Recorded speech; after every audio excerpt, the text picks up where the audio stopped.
telegram arrived at the CIA station in Tehran at 3:47 a.m. on August 19, 1953.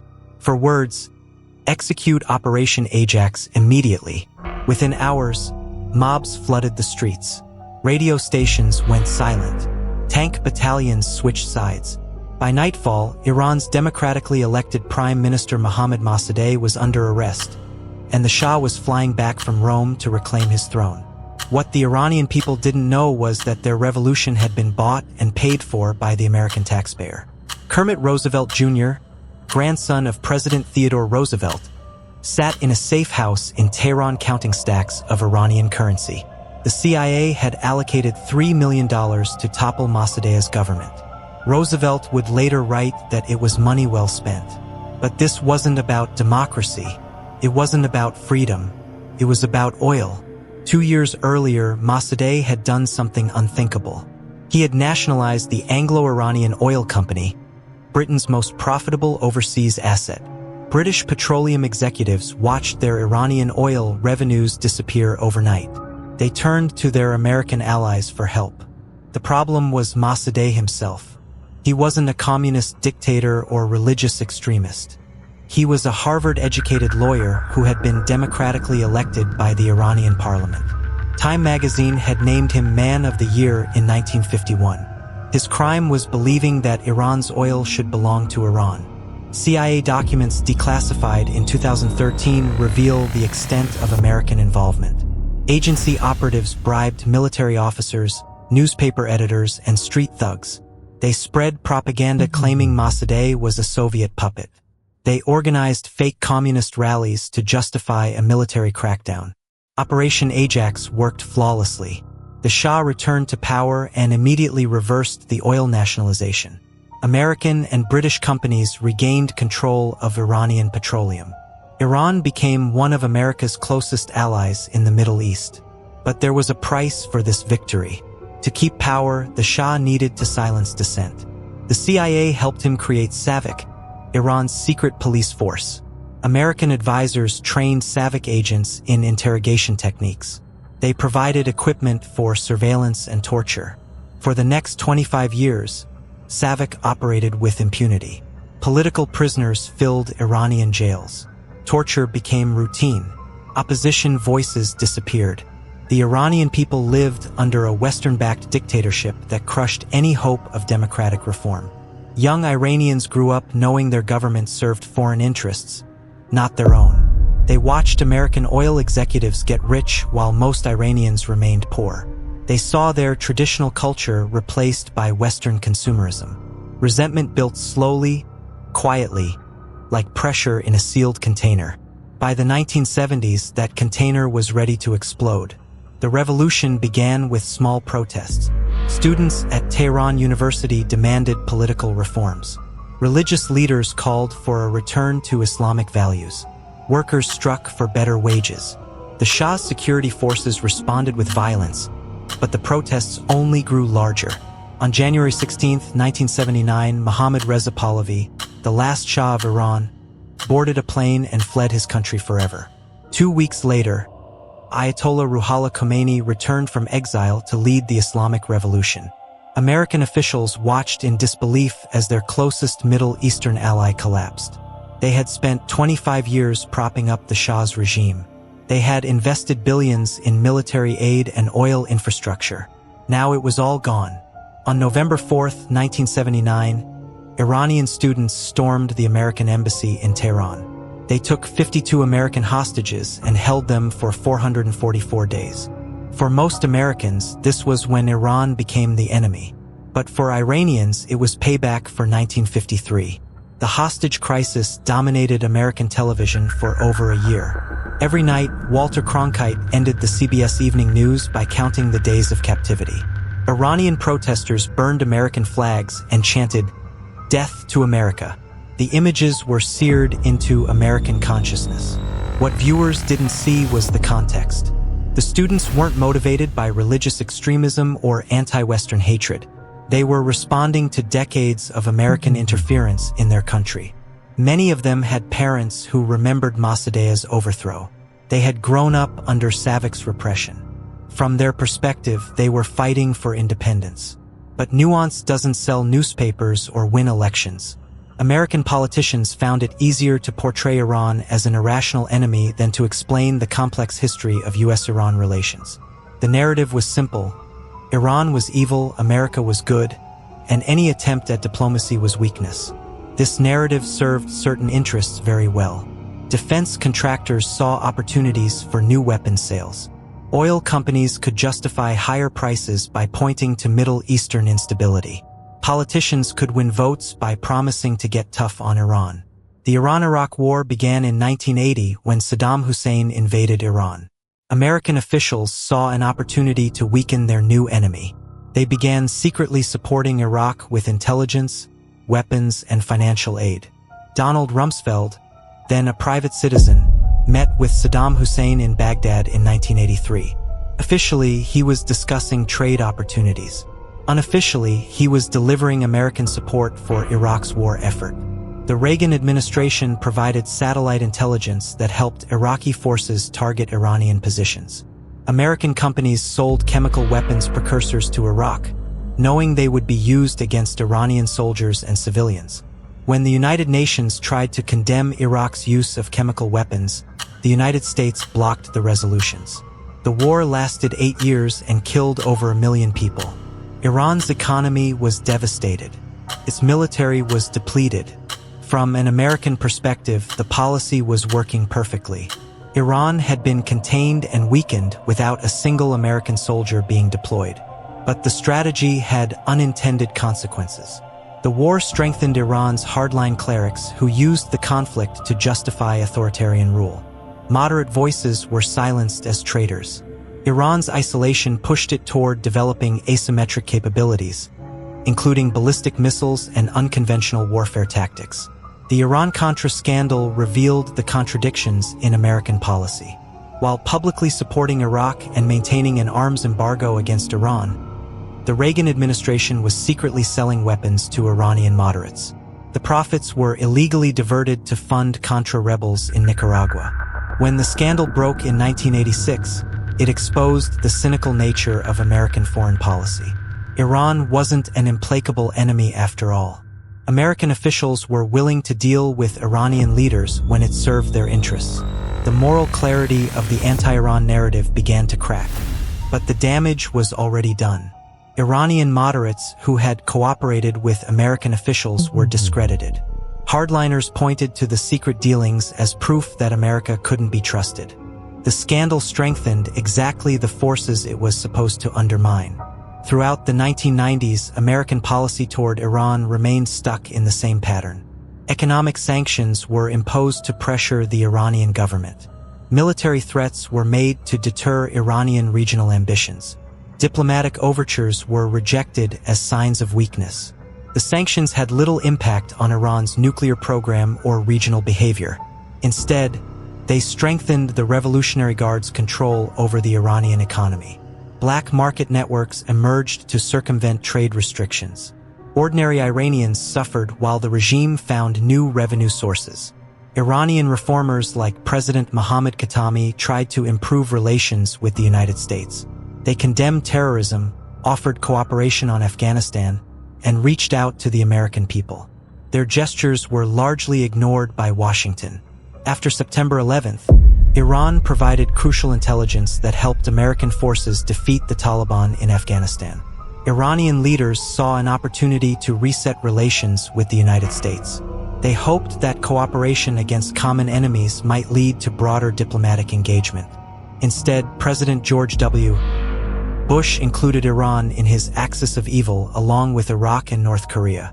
The speech was delivered just months after Iran had helped America in Afghanistan. Iranian moderates were stunned by this betrayal of their goodwill. The Bush administration's focus shifted to Iraq, but Iran remained in the crosshairs. Neoconservative officials like John Bolton and Dick Cheney pushed for regime change in Tehran. They argued that Iranian nuclear ambitions posed an existential threat to American interests. Iran's nuclear program became the centerpiece of American concerns. Intelligence agencies claimed that Iran was secretly developing nuclear weapons. Satellite photos showed suspicious facilities. Defectors provided alarming testimony about weapons research, but the evidence was often thin or fabricated. The International Atomic Energy Agency found no proof of an active weapons program. Iranian officials insisted their nuclear activities were for peaceful purposes. American intelligence assessments were contradictory and inconclusive. The nuclear issue provided a perfect pretext for escalation. It combined legitimate technical concerns with existential fears about Iranian intentions.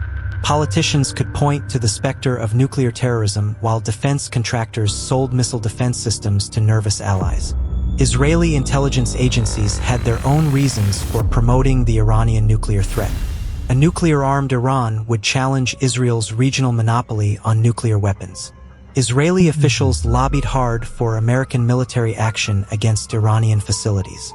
The assassination campaign began around 2010.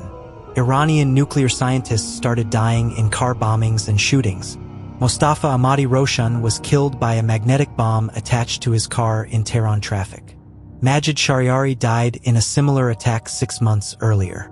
Israel was widely suspected of conducting the assassinations, possibly with American assistance. The attacks were designed to slow Iran's nuclear progress and intimidate other scientists. They succeeded in creating fear but also strengthened Iranian resolve to develop nuclear capabilities. Cyber warfare offered a more sophisticated approach. The Stuxnet virus, jointly developed by American and Israeli intelligence, targeted Iran's uranium enrichment facilities. The malware caused centrifuges to spin out of control while displaying normal readings to operators. Stuxnet was hailed as a bloodless alternative to military strikes. It demonstrated that cyber weapons could achieve what bombers might accomplish with less risk of escalation.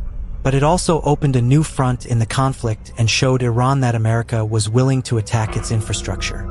The virus had broader implications for global cybersecurity.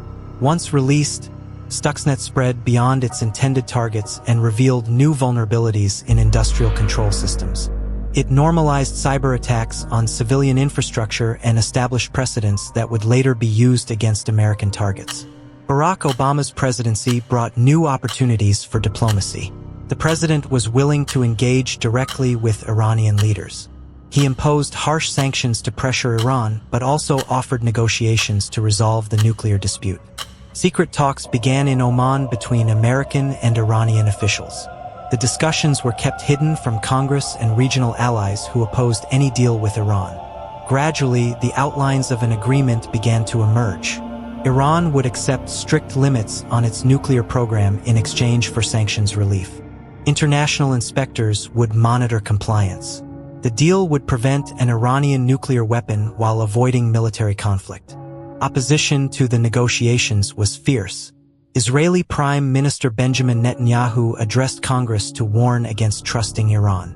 Republican senators wrote an open letter to Iranian leaders threatening to violate any agreement. Defense contractors worried about losing lucrative contracts in a region at peace. The Joint Comprehensive Plan of Action was signed in 2015 after years of complex negotiations. Iran shipped most of its enriched uranium to Russia. International sanctions were lifted. Nuclear facilities were placed under intensive monitoring. For a brief moment, it seemed like the cycle of hostility might be broken. Iranian moderates celebrated the deal as vindication of their diplomatic approach. European companies began investing in Iran's economy. Regional tensions appeared to be cooling, but the deal's opponents never accepted its legitimacy. They argued that Iran was cheating and couldn't be trusted. They claimed the agreement legitimized Iranian regional influence and terrorism. They waited for an opportunity to destroy it. Donald Trump's election provided that opportunity. As a candidate, he had promised to tear up the Iran deal on his first day in office. As president, he withdrew from the agreement in 2018 despite Iran's compliance with its terms. The withdrawal was based on political calculations rather than strategic logic. Trump's advisors like John Bolton and Mike Pompeo had long opposed any accommodation with Iran. They believed that maximum pressure would force Iranian capitulation or regime change. New sanctions were imposed that were harsher than anything previously attempted. The goal was to reduce Iranian oil exports to zero and collapse the Iranian economy. European allies were threatened with penalties if they continued trading with Iran. Iran responded by gradually reducing its compliance with the nuclear agreement. It began enriching uranium to higher levels and restricted international inspections. The nuclear program that had been frozen began moving forward again. Regional tensions escalated as both sides prepared for possible conflict. Iranian proxies attacked oil tankers in the Persian Gulf. American drones were shot down over disputed waters. Military forces massed on both sides of the Gulf. The assassination of Qasem Soleimani on January 3, 2020, brought the two countries to the brink of war. The Iranian general was killed by an American drone strike at Baghdad airport. He was traveling on a diplomatic mission to meet with Iraqi officials. Soleimani was one of Iran's most senior military commanders and a hero to many Iranians. His death was seen as an act of war by the Iranian government. Millions of mourners attended his funeral. Iran promised severe retaliation against American targets. The American justification for the assassination was that Soleimani posed an imminent threat to American lives. But no evidence was provided to support this claim. Congressional leaders weren't briefed before the operation. The strike appeared to be an impulsive decision rather than a calculated strategy. Iran's retaliation came 5 days later when ballistic missiles struck American bases in Iraq. The attacks were carefully calibrated to avoid American casualties while demonstrating Iranian capabilities. Both sides stepped back from the brink of full-scale war. But the damage to any hope of reconciliation was severe. Iranian moderates who had championed engagement with America were completely discredited. Hardliners gained control of the Iranian government. The nuclear program accelerated toward weapons capability. The pattern had repeated itself once again. American escalation had strengthened exactly the forces in Iran that America claimed to oppose. Hardliners on both sides had used the crisis to justify their positions. The cycle of hostility continued. Joe Biden's presidency offered another chance to break the cycle. His administration expressed willingness to rejoin the nuclear agreement if Iran returned to compliance. Indirect negotiations began through European intermediaries. But the window for diplomacy was narrowing. Iran had made significant nuclear advances during the Trump years. New hardline President Ebrahim Raisi was less interested in accommodation with the West. Regional proxy conflicts continued to generate friction. American domestic politics also constrained Biden's options. Republicans attacked any engagement with Iran as appeasement. Pro-Israel lobbying groups opposed lifting sanctions. Congressional leaders demanded impossible concessions from Iran as preconditions for talks. The fundamental problem remained unchanged. Both countries were trapped in a cycle of mutual suspicion and retaliation that served the interests of hardliners on both sides. Each escalation justified the next. Each betrayal made trust more difficult. Iranian society paid the heaviest price for this endless conflict.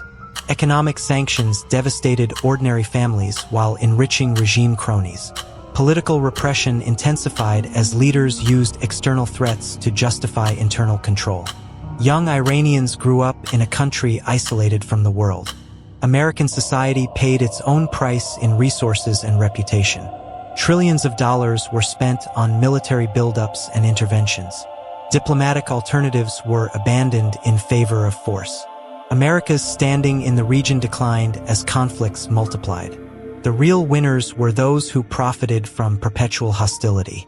Defense contractors sold weapons to nervous allies. Intelligence agencies expanded their budgets and authorities. Politicians used foreign threats to deflect attention from domestic problems.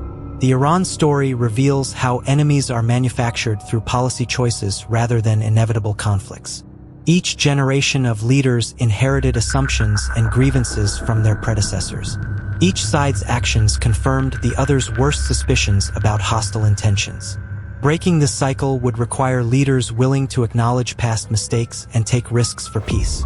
It would mean accepting that former enemies can become partners if grievances are addressed and interests are aligned. It would mean choosing diplomacy over force even when force seems easier. But such leaders are rare in any political system. The incentives favor escalation over accommodation. The loudest voices demand action rather than patience. The safest political choice is usually to maintain existing hostilities rather than risk the political costs of peace. The Iranian people deserve better than endless confrontation with the West. The American people deserve better than permanent war footing against distant threats. Both societies have paid enormous costs for the failures of their leaders to find common ground. The history of US-Iran relations shows how quickly friends can become enemies when interests collide and pride prevents compromise. It also shows how difficult it is to escape cycles of retaliation once they begin. Every action produces a reaction. Every grievance creates new grievances. Perhaps the most tragic aspect of this story is how preventable much of the conflict was. At multiple points, opportunities existed for reconciliation. Moderate leaders on both sides reached out across the divide. Pragmatic interests aligned toward cooperation rather than confrontation. But each time, the forces of hostility proved stronger than the forces of peace.